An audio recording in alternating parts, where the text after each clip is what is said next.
IT क्षेत्र में युवाओं के लिए रोजगार के मार्ग प्रशस्त करने के उद्देश्य से ऊना जिला के पालकवाह स्थित कौशल विकास केंद्र में डिजिटल प्रौद्योगिकी और गवर्नेंस कार्यशाला का आयोजन किया गया। यह कार्यशाला तकनीक से जुड़ने के विषय पर केंद्रित रही। कार्यशाला का शुभारंभ उप मुख्यमंत्री मुकेश अग्निहोत्री ने किया, जबकि डिजिटल प्रौद्योगिकी और गवर्नेंस विभाग के सचिव अभिषेक जैन ने वर्कशॉप की अध्यक्षता की। इस अवसर पर अभिषेक जैन ने कहा कि सरकारी विभागों और निजी क्षेत्र में किस तरह आईटी में शिक्षित युवाओं को रोजगार प्रदान किया जा सकता है, इसे लेकर विस्तृत चर्चा की जा रही है।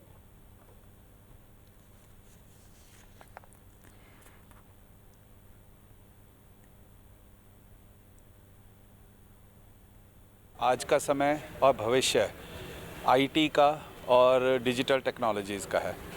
उसी को बढ़ावा देने के लिए और हिमाचल में आईटी के माध्यम से कैसे और रोज़गार सृजन हो सकते हैं, उसको बढ़ाने के लिए एक कॉन्फ्रेंस का आयोजन किया गया है। हिमाचल में हमारे बहुत सारे सरकारी और प्राइवेट विश्वविद्यालयों के माध्यम से बहुत अच्छी आईटी की शिक्षा दी जा रही है, परंतु किस तरह से उन विद्यार्थियों को हिमाचल में ही नौकरियां मिलें और कैसे आईटी की कंपनीज़ हिमाचल में आएँ, इसको सारा विस्तृत रूप से चर्चा की करने के लिए जो विभिन्न विभाग हैं, सरकारी संस्थान हैं, शिक्षण संस्थान हैं, प्राइवेट इंडस्ट्री वाले हैं, उनके साथ वार्तालाप करने के लिए रखा गया है।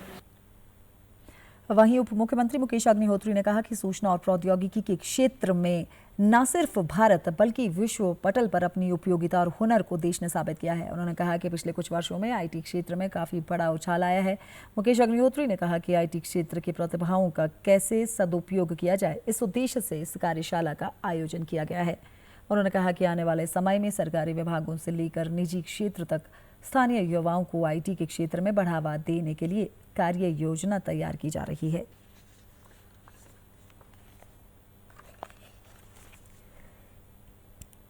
एम्प्लॉयमेंट अपॉर्चुनिटीज़ जो आईटी सेक्टर के थ्रू की जा सकती है, उस पे कॉन्फ्रेंस यहाँ पे हो रही है, डिस्कशन यहाँ पे होंगे।